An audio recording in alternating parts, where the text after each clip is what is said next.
রাজধানী সহ সারা দেশে ভূমিকম্প অনুভূতি এবং এই ভূমিকম্প ভয়াবহভাবেই কিন্তু সারা দেশে নাড়িয়ে দিয়েছে। যদি বলে রাখি যে ঢাকা শহরে যেগুলো বহুতল ভবন রয়েছে সেই বহুতল ভবনগুলোতে কিন্তু অতিরিক্ত মাত্রায় কিন্তু ভূমিকম্প অনুভূতি হয়েছে, কেননা উঁচু বিল্ডিংয়ে থাকার কারণে কিন্তু সেই অনুভূতিটা কিন্তু বেশি হয়ে থাকে এবং সেই অনুভূতি হওয়ার পরে কিন্তু যারা উঁচু উঁচু বিল্ডিংয়ে যারা ছিলেন, বহুতল ভবনে যারা ছিলেন, তারা কিন্তু বাসার ছাদে কিন্তু নেমে এসেছেন এবং ইতিমধ্যে আমরা দেখতে পাচ্ছি যে এই যে বহুতল ভবনগুলো রয়েছে এই ভবন থেকে ভবনের নিচে কিন্তু অনেক মানুষ কিন্তু এসেছেন। একটু যদি বলে রাখি যে আজকে 5.2 মাত্রা সম্ভাব্য এই ভূমিকম্প এখনও আসলে আবহাওয়া অফিস থেকে বা ভূমিকম্প অফিস থেকে নিশ্চিত করা হয়নি কত মাত্রা ছিল, তবে সবার মনেই কিন্তু এটি নাড়া দিয়েছে যে এত বড় যে ভূমিকম্প এটি কিন্তু আসলে কখনো হয়েছে কিনা সেটা এখনো বলা যাচ্ছে না। তবে একটি বিষয় যদি বলে রাখি যে এই অনুভূতির কারণে সারা দেশের মানুষ কিন্তু ব্যাপকভাবে আতঙ্কিত এবং বিশেষ করে ঢাকায় কিন্তু বেশি আতঙ্কিত ছিল, কেননা যে ঢাকায় বহুতল ভবন রয়েছে বেশি। একটু যদি বলে রাখি যে প্রত্যেকটা ভবনে কিন্তু এমন বহুতল ভবন কিন্তু রয়েছে এবং যার কারণে যদি বলি যে এই ভবনগুলোর থেকে কিন্তু অনেক মানুষ কিন্তু নিচে এসেছে এবং তারা আমরা দেখতে পাচ্ছি যে আতঙ্কিত হয়ে কিন্তু তারা আসলে নিচে এসেছে এবং আরও যদি বলে রাখি যে অনেক শিশু বাচ্চা নিয়ে আসলে তাদের আতঙ্ক কিন্তু শেষ ছিল না।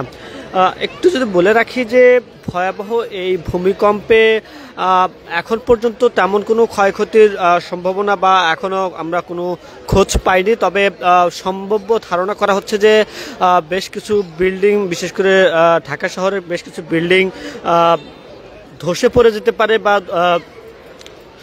হেলে যেতে পারে এমন কিন্তু ধারণা করা হচ্ছে। এই মুহূর্তে আসলে আপনাদের সরাসরি যুক্ত করেছি রাজধানীর আগারগাঁ থেকে এবং এই যে বহুতল ভবনগুলো রয়েছে এই ভবনগুলো থেকে আসলে মানুষ বাসার ভিতরে যারা অবস্থান করছিলেন তারা কিন্তু এই মুহূর্তে বাসার নিচে এসেছেন। আরও যদি বলে রাখি যে আসলে এই যে ঢাকা শহর অপরিকল্পিত শহরে এত বিল্ডিং, এত নির্মাণাধীন যে ভবনগুলো রয়েছে, দেখতে পাবেন যে এপাশে একটি ভবন, এপাশে বেশ কিছু বহুতল ভবন। এই ভবনগুলোর মধ্যে আসলে মানুষ যদি বাঁচার চেষ্টা করে আসলে যাবে কোথায় বা কোথায় যে ঠেকবে সে চিন্তা কিন্তু আসলে এই নগরের সিটিতে যারা এই আবাসনগুলো তৈরি করেন তারা আসলে এটি মাথায় রাখেন কিনা সেটি কিন্তু বারবারই প্রশ্ন এসেছে। বিশেষ করে যখন ভূমিকম্প আসে ঠিক তখনই কিন্তু এই প্রশ্নগুলো বারবারই জনসম্মুখে আসে যে এই মানুষগুলো যাবে কোথায়।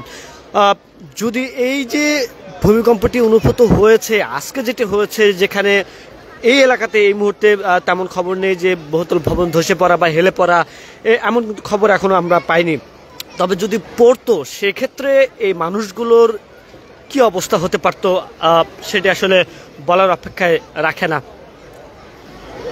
এমন অবস্থা শুধু এই এলাকা না, পুরো ঢাকা শহর কিন্তু এমন পরিবেশ কিন্তু রয়েছে এবং যার কারণে বলা যেতে পারে যে একেবারে অপরিকল্পিত ঢাকা শহর কতটা ভয়াবহতা ডেকে আনতে পারে আগামীতে সেটি আসলে নাড়া দিল এই ভূমিকম্প।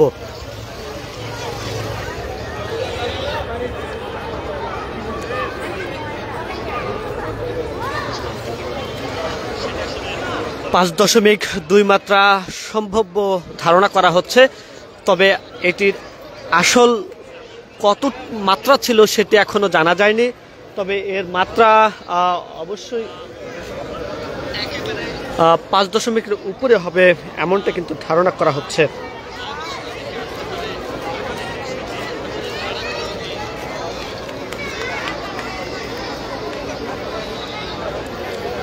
কয়েক কোটির রাজধানীতে আসলে এত ভয়াবহ সব বহুতল ভবন, যেখানে এমন ভূমিকম্প যদি আবারও হয় সেক্ষেত্রে মানুষের শেষ আবাসস্থল কি হবে সেটা আসলে বলার অপেক্ষা রাখে না।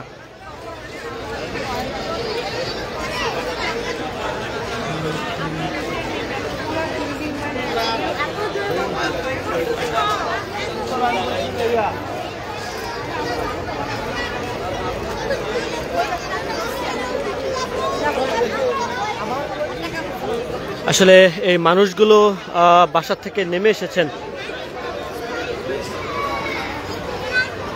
এই মানুষগুলো এই বাসাগুলো থেকে আসলে নেমে এসেছেন, এতটাই আতঙ্কিত যে বিশেষ করে শিশু বাচ্চাদের নিয়ে কিন্তু বেশি আতঙ্কিত হয়ে পড়েছিলেন।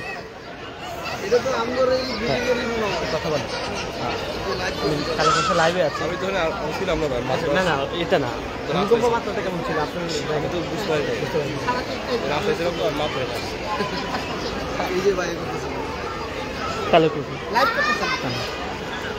এতটাই ভয়াবহতা ছিল। আসলে এখানে যারা আছেন একটু কথা বলতে চাই, আপনার থেকে কতটা মানে ভয়ঙ্কর ছিল আপনার জায়গা? ভাই জীবন বাঁচানো ফরজ, মৃত্যু যে কি জিনিস যারা থাকতে তারাই বুঝছি। আপনি কত তলায় ছিলেন? আসলে আমি 4 তলায় ছিলাম। 4 তলায় ছিলেন। অনুভূতিটা আসলে কি মনে হয়েছে, যে এর আগে কখনো এরকম মনে হয়েছে কিনা? ভাই এর আগে এ ধরনের কোনো সময় মনে হয় না। আর যে কাঁপি যে শুরুটা হয়েছে, যে মৃত্যু যে কি জিনিস, আর অল্প কিছুক্ষণ থাকলে পরে মানুষ মানে আতঙ্ক হয়ে মারা যায়। কিন্তু আল্লাহ রহম, আল্লাহ যা করে ভালো করে, আল্লাহ বললাম সমস্যার সমাধান করছে, এটা শুকরিয়া আল্লাহ। আচ্ছা, এই যে নগর, অপরিকল্পিত নগরে আসলে যদি এরকম যদি ভয়াবহতা নেমে আসে কি হবে আসলে? শোনেন, এটা তো অনেক আগের থেকেই বলছিল যে ঢাকা শহর ঝুঁকিপূর্ণ, এবং এই শহরটা আগের থেকেই মানে অপরিকল্পিতভাবে কার্যক্রম করছে। নগর উন্নয়ন বলেন আর যেটাই বলেন, এরা কোনো প্ল্যান করে কাজ করে না করার ক্ষেত্রেই এই সমস্যাটার সমাধান এখন পর্যন্ত হয়েছে। কিন্তু কর্তৃপক্ষ ঘটনা ঘটার পর সচেতন হয়, আগে সচেতন হয়। আপনারা এখন কি বার্তা দিতে চান, বা যারা কর্তৃপক্ষ আছে তাদেরকে কিছু বলতে চান কিনা? আমি বলতে চাই যে এখন যেগুলো হবে, মানে জরাজীর্ণ যে বিল্ডিংগুলো আছে, সেগুলো কর্তৃপক্ষ দৃষ্টি আকর্ষণ করে সমস্যার সমাধান করার চিন্তা ভাবনা করে। ওকে, আসলে যেটি বলা হচ্ছিল যে এই যে অপরিকল্পিত নগরায়ন, এই নগরায়নে আসলে এই ভূমিকম্প আগামীতে কি বার্তা দিচ্ছে সেটি আসলে বলার অপেক্ষায় রাখে না। একটু আপনার সাথে একটু কথা বলতে চাই। এই যখন ভূমিকম্প, আপনি তখন কোথায় ছিলেন? যখন ভূমিকম্প হয় তখন আমি মূলত ঘুমের অবস্থায় ছিলাম। তখন আমার কাকা বলতেছে যে ভূমিকম্প হচ্ছে, তো তুই এখন উঠিস না কেন। পরে উঠে সাথে সাথে আমাদের যে পরিবার ছিল তাদেরকে লগে লগে নিচে নামিয়ে ফেলেছিলাম আর কি। ভয় হয়েছিল কি? ভয় বলতে আমার লাইফে এরকম ভূমিকম্প যে হবে কখনো পরিকল্পনা করতে পারিনি। সামনে তো দিনগুলো আছে, আসলে এই দিনগুলো যদি মানে ইয়েটা হয়, যদি বড় ভূমিকম্প হয় বা বিল্ডিং ধসে পড়ে, সেক্ষেত্রে মানুষের অবস্থানটা কোথায় থাকতে পারে? আসলে সামনে যে ভূমিকম্প, এটা তো মহান আল্লাহ তাআলার পরিকল্পনা। তো এটা মনে করেন যে অনেক ভয়াবহ সামনে দিনগুলোয় হবে যেহেতু বোঝা যাচ্ছে। তো এগুলার কর্মজীবনে আবার আপনার যে বিল্ডিংয়ে যে কাজ, সরকারের এগুলা কাজ করতে হবে আপনার মজবুতভাবে, অনেক ইঞ্জিনিয়ার দ্বারা শক্ত করে, যেন ক্ষয়ক্ষতির সম্মুখীন কম হয়। এটা দর্শক, এই মুহূর্তে আমরা রয়েছি আগারগাঁতে, এবং এখান থেকে আপনাদের আসলে সরাসরি যুক্ত করেছিলাম। রাজধানীতে 5.2 মাত্রায় ভূমিকম্প অনুভূত হয়েছে, এবং এই ভয়াবহ ভূমিকম্পে এর আগে আসলে এই নগর সাক্ষী হয়েছে কিনা সেটি ইতিহাস বলতে পারবে। এই মুহূর্তে আসলে যেটি বলার চেষ্টা করছিলাম, যে অপরিকল্পিত নগরে এর চেয়েও বড় বড় ভয়াবহ ভূমিকম্প অন্যান্য দেশে বা আশপাশের দেশে হয়েছে, এবং সেখানের যে চিত্রটি সেটি আমরা কিন্তু দেখতে পেয়েছি। এবং সেই জায়গা থেকে যদি বলি যে সেই ভূমিকম্প যদি এই বাংলাদেশের মাটিতে হয় বা এই ঢাকা শহরে হয়, সেক্ষেত্রে এই নগরের যে বাসিন্দা যারা রয়েছেন তারা আসলে কোথায় যাবে?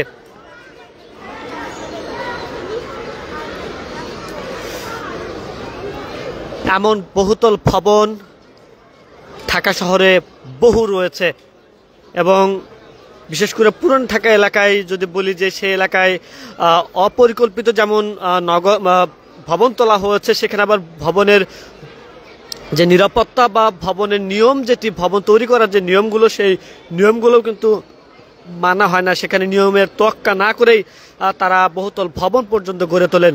সেখানে সেই বিল্ডিংগুলোর আসলে কি অবস্থা রয়েছে এই মুহূর্তে আসলে বলাটা কঠিন হলেও হয়তো বা আর কিছুক্ষণ পর আমরা আপনাদের জানাতে পারবো যে আসলে ওই বিল্ডিংগুলো বা অপরিকল্পিতভাবে এবং অনিয়মিতভাবে যে বিল্ডিংগুলো তৈরি করা হয়েছে সেগুলোর আসলে এখন কি অবস্থা, সেটি আসলে হয়তো বা আরও পরে আমরা জানাতে পারবো। যেটি বলছিলাম যে 5.2 মাত্রায় ভয়াবহ যে ভূমিকম্প, এই ভূমিকম্প শহরের বৃদ্ধ থেকে শুরু করে শিশু পর্যন্ত সকল স্তরের মানুষকে নাড়িয়েছে এবং আতঙ্কিত হয়ে বাসার নিচে এসে অবস্থান নিয়েছেন।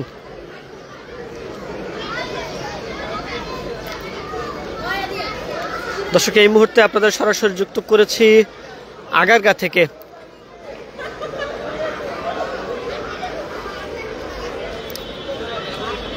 এমন সব বহুতল ভবন একের পর এক গড়া হচ্ছে এই ঢাকাতে এবং সেই বহুতল ভবনগুলো একেবারেই অপরিকল্পিত, অনিয়ন্ত্রিত। সিটি কর্পোরেশনের পক্ষ থেকেও নামস্তে কিছু ব্যবস্থা নেওয়া হলেও কার্যত কোনো ব্যবস্থাই কিন্তু নেওয়া হচ্ছে না। বারবারই নগরবিদ যারা রয়েছেন তারা কিন্তু বারবারই এই সিটি কর্পোরেশন থেকে শুরু করে যারা রাজুকে আছেন তাদেরকে বারবারই বলা হচ্ছে যেন এই বিষয়গুলো নজরে নিয়ে আসা হয়। বিশেষ করে এই ঢাকাতে যেন এই বিষয়টি যেন বারবারই যেন তোলা হয়, কিন্তু কোনোভাবেই কিন্তু সেই রাজুক অথবা যেটি বলি না কেন সিটি কর্পোরেশন কেউ কিন্তু এটি মাথায় নিচ্ছে না। আসলে যখন ঢাকায় বা এই নগরে এই বিপর্যয় আসবে তখনই আসলে বোঝা যাবে এই নগর কতটা অভিশপ্ত এবং কতটা ভয়াবহভাবে সেজেছে।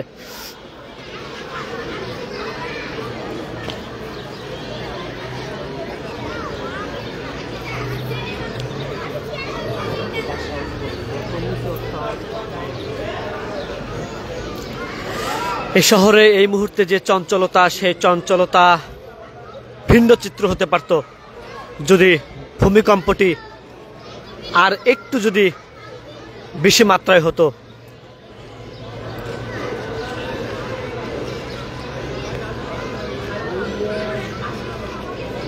দর্শক, আপনার এলাকার এই মুহূর্তের চিত্র বা কোনো ক্ষয়ক্ষতি হয়েছে কিনা সেটিও আপনাদের জানাতে পারেন মতামত বক্সে, এবং আপনার আসলে অনুভূতিটি কি, এর আগে আপনি এতটা ভয়াবহভাবে ভূমিকম্প অনুভূত হয়েছেন কিনা সেটিও জানাতে পারেন আমাদের মতামত বক্সে।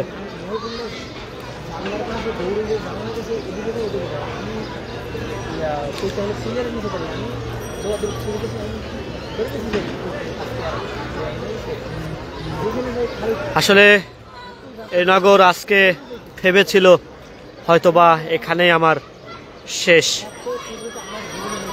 অনেকেই যারা বহুতল ভবনে থাকেন তারা হয়তোবা সিঁড়ি থেকে নামতেই তারা দরদ পড়তেই হয়তোবা ভেবেছিলেন আজই তার জন্য শেষ দিন এটি, কিন্তু কোনো এক ভালো কাজের বিনিময়ে হয়তোবা তিনি এবারের মতো বেঁচেছেন। আসলে এই বাঁচা কতদিন পর্যন্ত সেটি এখন কিন্তু আপনাদের প্রশ্নের সম্মুখে হতে হবে নগরবাসীকে। নগরে যারা নির্মাণ করেন তাদেরকে।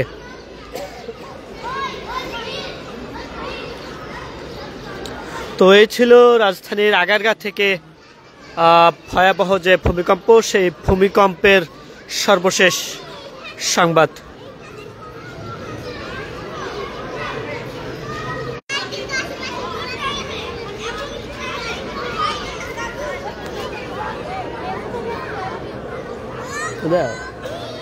দেও বোধহয়।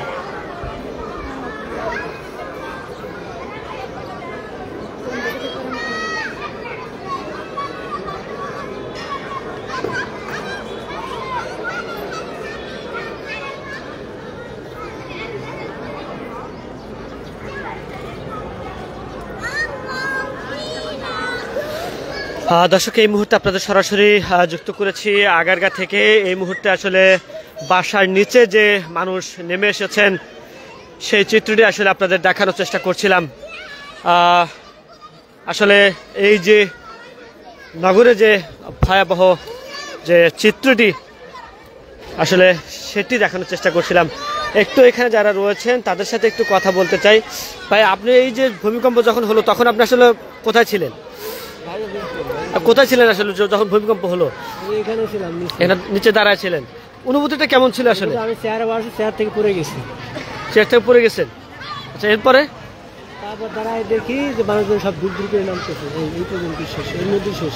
আচ্ছা, আসলে কি মনে হয়েছিল এই সময়টা আসলে এই বিল্ডিংটা ধসে পড়ার? আমার লাইফে প্রথম এত বড় ভূমিকম্প। আমার মনে হয় এটা বাংলাদেশের জন্য সর্বোচ্চ ভূমিকম্প তাপমাত্রা। আচ্ছা, এর আগে কখনো আপনার কাছে মনে হয়েছে কিনা যে এরকম ভূমিকম্প হয়েছে? এরকম আমি অনুমতি পাইনি।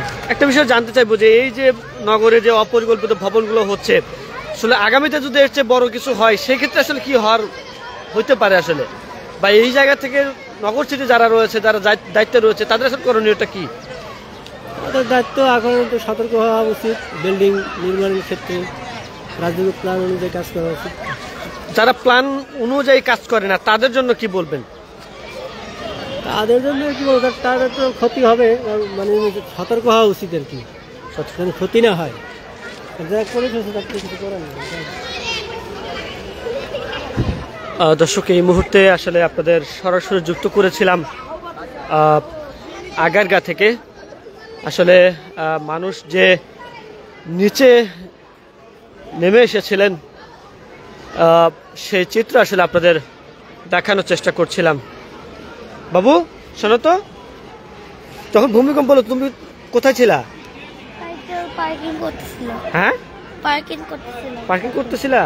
যখন হলো তখন কি করলা? ভয় পাইছিলা?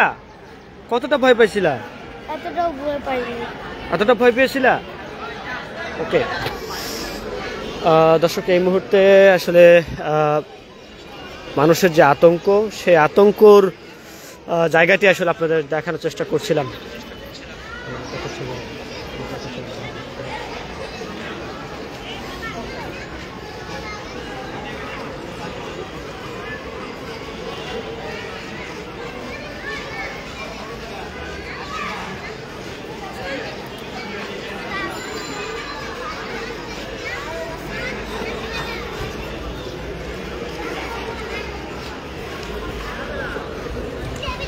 আসলে এই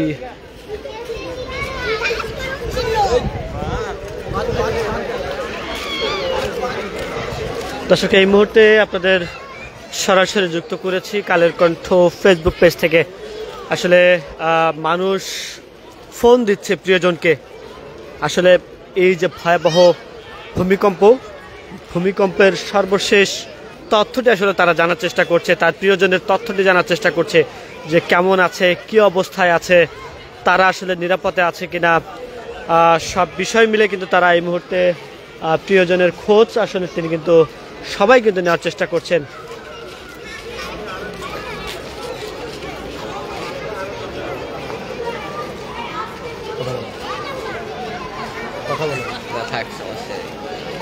এখানে কয়েকজন রয়েছে, একটু তাদের সাথে একটু কথা বলতে চাই, যারা কিনা এই ভূমিকম্পে কতটা আতঙ্কিত হয়েছিলেন। ভাই, একটু বলবেন কতটা আতঙ্কিত হয়েছিলেন এই যে ভূমিকম্পটা হলো? ঘুম থেকে উঠে থেকে আমার হাত কাটলি লাফালাফি করতেছে। আমি কি বন্ধু নাকি? পরে আব্বু চিলাবেলা করতেছে, আমি ঘুম থেকে ওই টান আম্মু বলতেছে যে গেঞ্জিটা পদ্ধতি দিয়ে নিচে আয়। আমি বললাম দাঁড়া, আমি আগে ব্রাশটা করে নিই, আমি আসতেছি। এই বলে আমি আস্তে ধীরে আসছি। এই ভয়াবহ ভূমিকম্প এর আগে অনুভূত হয়েছে কিনা, বা আপনার কাছে কি মনে হয়? আগেবারও হয়েছিল, কিন্তু এবারটা একটু অনেক বেশি ভয়াবহ হয়েছিল। এবারটা অনেক বেশি। আচ্ছা, আপনি কিভাবে বুঝলেন যে ভূমিকম্প হয়েছে? আমি এই যে কিভাবে বুঝবেন নড়তে ছিল সব এবারে বুঝলাম। তখন আপনি কি করতেছিলেন? আমি যে বসেছিলাম বসেছিলেন? আচ্ছা, এরপর কি করলেন আসলে? এবার কি করবো এই দেখলাম আশেপাশে ঘোরাফেরা করতেছিলাম। দর্শক এই মুহূর্তে আগারগাঁ থেকে আসলে আপনাদের দেখানোর চেষ্টা করছিলাম।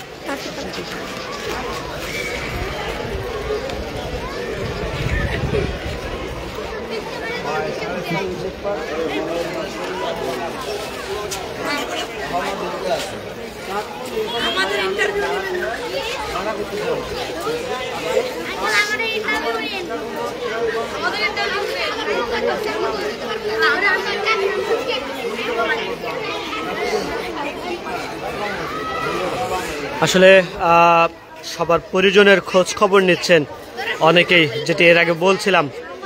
এভাবেই ফোন করে আসলে নিজের অবস্থাও যেমন বলছেন এবং অপরদিকে অন্যের অবস্থা জানাচ্ছেন, আসলে কি অবস্থায় রয়েছে তারা সেটিও কিন্তু তারা জানার চেষ্টা করছেন।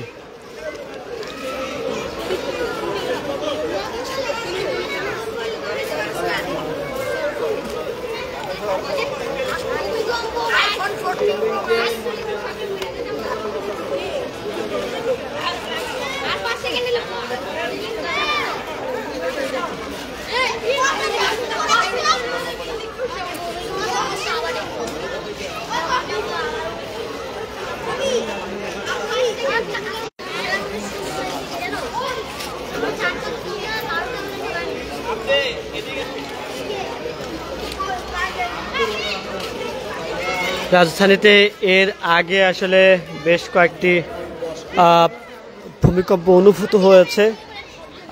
গত মাসেই সেটি একটি হয়েছে, সেটি কিনা 4 মাত্রার উপরে ছিল এবং এরপরে আজকে অনুভূত হলো 5.2 মাত্রায়।